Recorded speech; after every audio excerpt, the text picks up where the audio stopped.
El Señor esté con vosotros. Anuncio del Santo Evangelio según San Lucas. Los padres de Jesús, cuando se cumplieron los días de la purificación después del parto, de acuerdo con la ley de Moisés, llevaron al niño a Jerusalén para presentarlo al Señor. Según está mandado en la ley del Señor, todo primogénito varón será consagrado al Señor, y también para ofrecer el sacrificio que está igualmente prescrito, un par de tórtolas o 2 pichones de paloma. Vivía en Jerusalén un hombre llamado Simeón, hombre recto y piadoso, que esperaba que Dios trajera el consuelo a Israel. El Espíritu Santo lo inspiraba y le había anunciado que antes de morir vería al ungido del Señor. Movido, pues, por el Espíritu había ido al templo. Cuando los padres de Jesús entraron al templo con el niño para cumplir con la costumbre señalada en la ley, Simeón lo tomó en sus brazos y alabó a Dios diciendo: Ahora, Señor, según tu promesa, puedes dejar a tu siervo irse en paz, porque mis ojos han visto la salvación que tienes preparada para todos los pueblos, luz para alumbrar a las naciones y gloria de tu pueblo Israel. El padre y la madre del niño estaban admirados de lo que decían de él. Simeón también los bendijo a ellos y a María. Su madre le dijo: Mira, este niño está destinado a hacer que en Israel unos caigan y otros se levanten. Será signo de contradicción, y una espada atravesará también tu propia alma. Así quedará manifiesto lo que hay en el corazón de tantos hombres. También había una profetisa, Ana, hija de Fanuel, de la tribu de Aser. Ya era de edad muy avanzada. De joven había vivido con su marido 7 años, y ya viuda había llegado hasta los 84. No se apartaba del templo. Día y noche servía a Dios con ayunos y oraciones. Precisamente a esa hora se presentó allí y empezó a alabar a Dios y a hablar acerca del niño a todos los que esperaban la liberación de Jerusalén. Cuando cumplieron todo lo que estaba mandado en la ley del Señor, regresaron a Galilea, a su pueblo Nazaret. El niño iba creciendo y fortaleciéndose, y se llenaba de sabiduría, y la gracia de Dios lo acompañaba. Palabra del Señor. Hermanos, pueden sentarse. Hoy celebramos la fiesta de la Sagrada Familia, y lo hacemos precisamente en el último día del año, cuando los sentimientos se mezclan: cansancio, esperanza, temores, pero también gratitud por lo vivido. Es un momento providencial para detenernos y preguntarnos: ¿qué significa ser familias para la paz en medio de tantos desafíos sociales y espirituales? No hablamos de una paz abstracta, de discursos políticos o de tratados internacionales. Hablamos de algo mucho más concreto que cada familia pueda ofrecer al país, al barrio y a la iglesia: al menos 1 metro cuadrado de paz. Ese metro cuadrado es tu casa, tu mesa, tu alcoba, tus relaciones más cercanas. Si allí cultivamos el perdón, la reconciliación, el respeto mutuo, entonces la paz dejará de ser un sueño y se convertirá en experiencia cotidiana. Y pensemos si cada hogar de nuestra nación ofreciera ese pequeño espacio de paz, no cambiaría poco a poco la historia. La violencia no se desmonta solamente en los acuerdos firmados en grandes salones, sino en los pequeños pactos de amor y respeto que firmamos en la sala de nuestra casa, alrededor de la mesa familiar, en la intimidad del dormitorio donde pedimos perdón. Hoy quiero invitarles a meditar en 7 puntos para construir un hogar que sea verdadero espacio de paz. Primero, que en tu casa exista un verdadero sentido de justicia. La paz sin justicia es como una pintura sobre papel frágil. Se rompe al primer golpe. ¿Qué entendemos por justicia en el hogar? Significa reconocer claramente cuáles son los derechos y cuáles son los deberes de cada miembro. Hoy nuestros niños y jóvenes tienen mucha claridad sobre sus derechos, porque en la escuela se les enseña, pero muchas veces tienen poca conciencia de sus deberes. Y allí nace el desequilibrio. El joven sabe que tiene derecho a salir con sus amigos, pero olvida que también tiene el deber de respetar el horario de regreso. La niña sabe que tiene derecho a la educación, pero no siempre asume el deber de esforzarse en los estudios. Los padres sabemos que tenemos derecho a ser respetados, pero a veces olvidamos el deber de escuchar con paciencia. Justicia es equilibrio. Justicia es que en casa todos sepamos exigir con la misma medida con la que cumplimos. Así se construye una paz sólida, una paz que no se tambalea con los conflictos. La justicia en el hogar también implica corregir sin humillar, sancionar sin destruir, orientar sin perder la ternura. Solo así los hijos aprenden que la autoridad no es enemiga de la libertad, sino su garantía. Segundo, reconocer la dignidad de los hijos como personas. Cuando los niños son pequeños, a veces los adultos corremos el riesgo de confundir autoridad con autoritarismo. Claro que una familia necesita autoridad, pero nunca abuso. Una familia para la paz no se sostiene en el miedo, sino en el respeto. Autoridad no es gritar, no es humillar, no es aplastar. Autoridad es orientar, corregir con firmeza, pero con amor. Acompañar sin soltar la mano. Si desde pequeños los hijos aprenden que son respetados en su dignidad, que se les escucha, que su palabra cuenta, entonces crecerán con la certeza de que la paz no se impone, sino que se construye juntos. El padre que escucha al hijo, aunque no esté de acuerdo, le está enseñando que la voz del otro tiene valor. Y ese aprendizaje es un tesoro que después el hijo llevará a la escuela, al trabajo, a la sociedad. Y pensemos también en los padres ancianos. Ellos también necesitan ser reconocidos en su dignidad. Una familia para la paz no olvida a los abuelos, no los aparta como estorbo, sino que los honra como memoria viva. El respeto intergeneracional es un signo poderoso de verdadera paz. Queridos hermanos, la fiesta de la Sagrada Familia no es un recuerdo romántico del pasado. Es una invitación para que nuestras casas sean verdaderas escuelas de justicia y de dignidad. Hoy, en lo cotidiano, en los detalles simples, se juega el futuro de la paz. Que cada cena compartida, cada conversación nocturna, cada reconciliación después de una discusión se convierta en un pequeño tratado de paz que firmamos con Dios y entre nosotros.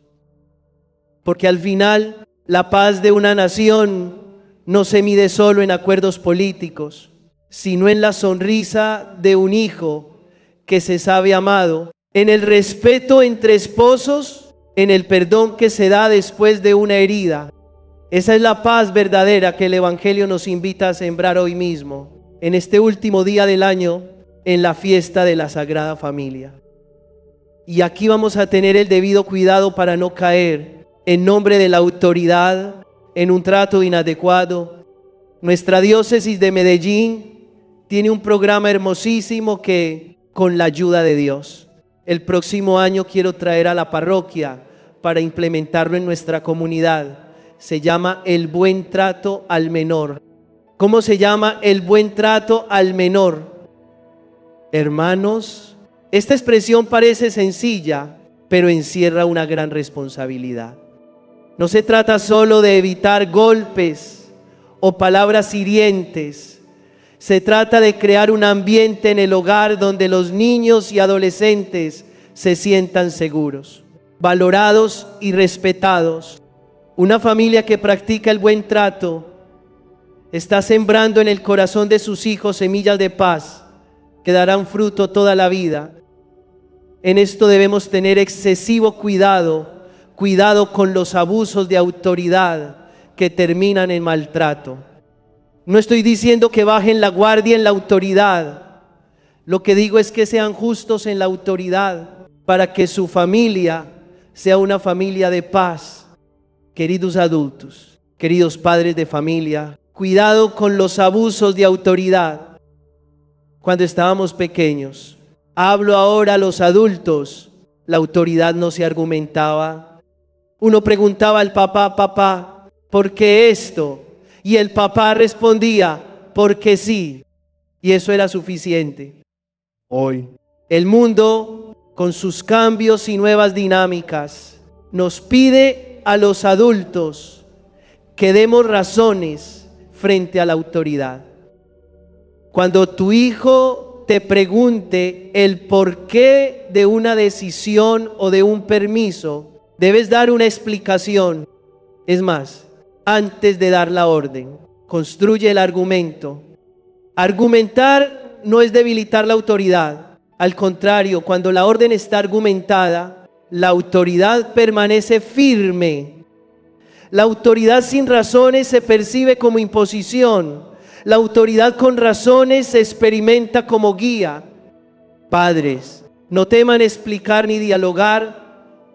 La obediencia auténtica se fortalece con el diálogo. Tercero, familias para la paz enseñan a distinguir entre lo veraz y lo engañoso. Educar la conciencia de los niños, adolescentes y jóvenes es fundamental. Levanten la mano los papás que tienen hijos en esas edades. A ustedes me dirijo de manera especial. Ustedes son los verdaderos formadores de la conciencia de sus hijos. La conciencia de los hijos no se forma en el colegio, aunque sea un colegio de curas o de monjas. Los religiosos no estamos todo el día con ellos, y detrás de los maestros hay ideologías y maneras distintas de ver la realidad. ¿Dónde se forma entonces la conciencia del niño? En el hogar, only, en lo cotidiano. La conciencia no se improvisa, se forma día a día con conversaciones, con el ejemplo, con la claridad de lo que está bien y lo que está mal. Padres, no dejen esa tarea en manos de la escuela ni de las pantallas. La conciencia se despierta cuando ustedes mismos muestran con su vida qué significa la verdad, la honradez y la coherencia. Cuando un adolescente llega a casa después de una fiesta y los papás preguntan ¿cómo te fue? Y ella responde, normal. Después del colegio, ¿cómo te fue? Normal. Después del paseo, ¿cómo te fue? Normal. Lo que no sabemos es qué significa ese normal. Padres, cuando sus hijos respondan así, tienen la responsabilidad de preguntar ¿qué quiere decir? Es necesario descifrar ese normal, porque si normal es drogarse, entonces le fue normal. Si normal es juntarse con otros para delinquir, entonces le fue normal. Descifrar el lenguaje de los hijos es un acto de amor, no de desconfianza. No basta con escuchar palabras, hay que escuchar el corazón que late detrás de esas palabras. Si usted y yo no nos dedicamos a formar la conciencia de las nuevas generaciones, nuestros hogares y nuestra nación nunca llegarán a ser un espacio de paz. Cuarto, familias para la paz exaltan el valor de la vida. Por favor, hablen en casa bien de la vida, por más compleja que sea. Hablen en positivo, sean personas pro vida, no anti vida. Es muy peligroso que los niños escuchen de los adultos frases como no vale la pena vivir, ¿cuándo será que me muero? O tengo ganas de morirme. ¿Se imaginan un niño de 6 años escuchando constantemente esas palabras en boca de su padre o de su madre? Eso siembra en los hijos la semilla del suicidio. Ningún padre de familia quiere vivir el drama doloroso de un hijo que se quite la vida. Y como ninguno de nosotros desea ese drama, no sembremos esa semilla hablando mal de la vida o deseando la muerte todo el tiempo. Claro que la vida no es fácil, pero precisamente porque no es fácil, es demasiado hermosa y vale lo que vale. Digan conmigo, alabado sea el Señor por la vida. Una familia que bendice la vida, incluso en medio de las pruebas, enseña a los hijos que cada día es un regalo. La vida duele, sí, pero más duele vivir sin esperanza. Que nuestros hijos crezcan escuchando que la vida vale, que vivir es gracia, que cada respiración es motivo de gratitud.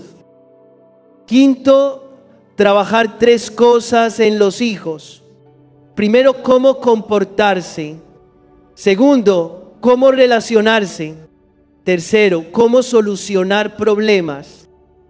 Estos aprendizajes no se adquieren de golpe ni en un salón de clases. Se transmiten en la mesa familiar, en los juegos compartidos, en las discusiones donde se enseña a dialogar sin herir. Un hijo que aprende a comportarse, a relacionarse sanamente y a resolver conflictos será un adulto que aporte paz a la sociedad. Queridos hermanos, estas enseñanzas no son teoría, son caminos concretos para que nuestras familias sean verdaderas escuelas de paz. Que no terminemos este año sin proponernos seriamente revisar nuestra autoridad, formar la conciencia de nuestros hijos, hablar bien de la vida y enseñarles a comportarse con respeto. Así construiremos hogares donde reine la paz que tanto necesita nuestro país. Padre de familia, ayúdenme repitiendo después de mí cómo comportarse, cómo relacionarse, cómo solucionar problemas. Es muy importante que hagamos este ejercicio en casa. Gio, tu comportamiento debe ser este. Si eres varón, compórtate como un verdadero hombre. Y si eres una niña, compórtate como una verdadera dama. No te comportes como si fueras alguien sin rumbo. Compórtate bien, a la altura de las posibilidades que Dios te ha dado, a la altura de las capacidades que posees. El segundo aspecto es saber relacionarse bien. Aprendan a relacionarse. Es tan importante insistir en esto en la vida de las nuevas generaciones, que sepan con quién andan, que elijan bien sus amistades. Como dice el dicho, dime con quién andas y te diré quién eres. El tercer aspecto es aprender a solucionar los problemas sin violencia, no a las patadas, no a los puños, no a los gritos, sino a través del bendito y sabroso diálogo. El diálogo no siempre es fácil, pero siempre es fecundo. Enseñar a los hijos a hablar, a expresar sus emociones, a resolver los conflictos con palabras y no con golpes. Es regalarles una llave que les abrirá las puertas de la paz durante toda su vida. Sexto, familias para la paz no toleran la violencia en ninguna de sus formas. Queridísimas familias, la violencia es como el agua se filtra por la más pequeña fisura. Cuando menos lo esperamos, ya estamos inundados. Por eso les recomiendo no toleren ninguna expresión de violencia. ¿Por qué? Porque los ambientes violentos enferman. En estos días alguien decía que nuestra nación está enferma. Y es cierto, llevamos más de 60 años de violencia. y la violencia enferma a la sociedad. Los barrios que han vivido violencia extrema son barrios que necesitan ser reconstruidos porque el tejido social se rompe. Y lo mismo ocurre en el hogar cuando la violencia entra, rompe la confianza, destruye la comunicación y deja cicatrices profundas. Por eso, no dejemos nunca que la violencia se vuelva paisaje en nuestra casa. No nos acostumbremos a convivir con ella. Si alguien en casa comienza a hablar violentamente, lo mejor es callar y retirarse. No se dialoga con una persona fuera de control. Hay que esperar a que se aclare, se pacifique, se serene. Y si la persona se pone más violenta porque no la escuchas, entonces habrá que guardar aún más silencio hasta que entienda que en esos términos no se puede dialogar. La firmeza frente a la violencia es también un acto de amor, porque muestra que la dignidad de la familia no se negocia. Séptimo, familias para la paz ponen a Jesús en el centro del hogar. Jesús es el príncipe de la paz. Y la mejor manera de construir una familia para la paz es exponiendo a Jesús en el centro de la vida familiar. Queridos hermanos y hermanas, los invito a que vuelvan a poner a Jesús en el centro del hogar, a que la oración regrese a nuestras casas, a que antes de acostarse todos se unan en una sencilla plegaria. La familia para la paz debe ser una familia orante, que ha decidido hacer de Jesús el centro de su vida y del Evangelio su gran proyecto de camino. El hogar donde se reza juntos se convierte en una escuela de esperanza. El hogar que se abre a la palabra de Dios se convierte en un taller de reconciliación. El hogar que celebra la fe en lo cotidiano es ya un pequeño santuario donde florece la paz. Que Dios bendiga a todas las familias de nuestra comunidad. A Él la honra y la gloria por los siglos de los siglos. Hermanos, cierren sus ojos por 15 segundos y encomienden a su familia. Encomienda al Señor a tu padre, a tu madre. Encomienda al Señor a tus hermanos y hermanas. Encomienda al Señor a tu pareja o incluso a tu expareja. Encomienda al Señor a tus hijos e hijas. Y en ese silencio orante, comprendamos que la paz no es solo ausencia de problemas, sino la certeza de que Jesús camina con nosotros. Cuando ponemos a nuestra familia en manos de Dios, los conflictos se iluminan, las heridas se sanan y la esperanza se renueva. Escucha, Padre, nuestra oración. Te la presentamos por medio de tu Hijo Jesucristo, que vive y reina por los siglos de los siglos